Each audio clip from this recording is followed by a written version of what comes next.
পশ্চিমবঙ্গের রাজ্যিকরের মহিলা চিকিৎসকের ধর্ষণ ও খুনের ঘটনায় প্রতিবাদের ঝড় গোটা দেশ জুড়ে ছড়িয়ে পড়েছে।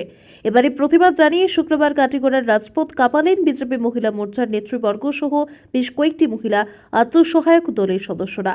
ধর্ষণ বিরোধী নানা প্লেকার্ড হাতে নিয়ে we want justice, no more rapist, আওয়াজ দো এক হো ইত্যাদি স্লোগানে সরগরম করে তোলেন গোটা এলাকা। এদিন কাটিগড়া চৌরঙ্গী অন্নপূর্ণা রোড থেকে হাজারের অধিক মহিলা প্লেকার্ড হাতে নিয়ে এক প্রতিবাদী মিছিল শুরু করেন। প্রখর রোদের মধ্যে পায়ে হেঁটে প্রায় কাটিগড়ার কাতিরাইল পেট্রোল পাম্প, সিদ্ধেশ্বর, কাটিগড়া হাসপাতাল সহ বিভিন্ন এলাকা পাড়ি দিয়ে ফের অন্নপূর্ণা রোড গিয়ে মিছিল সমাপ্ত হয়। বাবলিনাথ, সুদীপা চক্রবর্তী, শিখানাথ সহ আরও অনেকেই নিজেদের কথা তুলে ধরার সময় মহিলাদের নিরাপত্তা সুনিশ্চিত করার পাশাপাশি বর্বরোচিত এই হত্যাকাণ্ডের সঙ্গে দুষ্কৃতিকারীদের কঠোর শাস্তির দাবি জানিয়ে রীতিমতো হুঙ্কার ছোড়েন।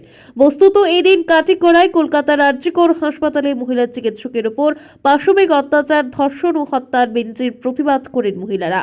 এদিন মহিলাদের সাথে পায়ে পা মেলান এলাকার বিশিষ্ট ব্যক্তি দেবজ্যোতি চৌধুরী, রাম গুহ, দীপঙ্কর নাথ প্রমুখ। ব্যুরো রিপোর্ট, আজকের পরাগ। আরজিকর হাসপাতালে মহিলা ডাক্তারের নৃশংস খুন ও ধর্ষণের প্রতিবাদে আমরা কাটিগড়া মণ্ডল মহিলা মোর্চা ও কাটিগড়া আত্মসহায়ক দলের পক্ষ থেকে এক প্রতিবাদী মিছিল বের করেছি।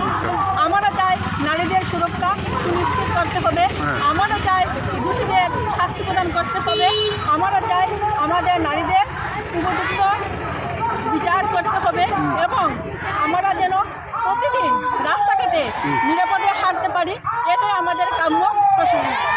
আমরা সব এসএসজির মহিলা আজকে অনেক গ্রুপের মানে প্রায় বিও, এসএসজি, সিএলএফ সব মিলিয়ে আমরা এই প্রতিবাদে বাইরেছি। এটা আরজিকর হসপিটালের যে ঘটনা করছে, যে মহিলা নির্যাতন এমনকি দর্শন করে এই শাস্তির জন্য আমরা প্রতিবাদ।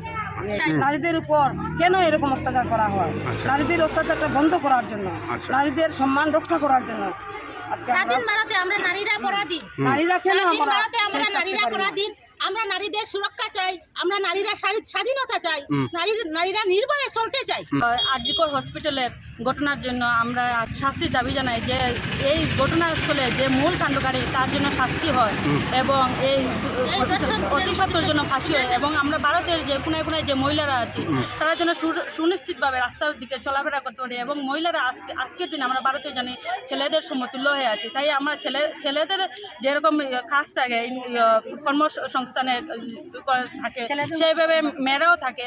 তাই প্রত্যেকটা কর্মসংস্থানের জন্য মেয়েরা সুনিশ্চিতভাবে কাজ করতে পারে। চাই যে কোনো কাজ হোক, যে কোনো পদে নিযুক্তি পাক।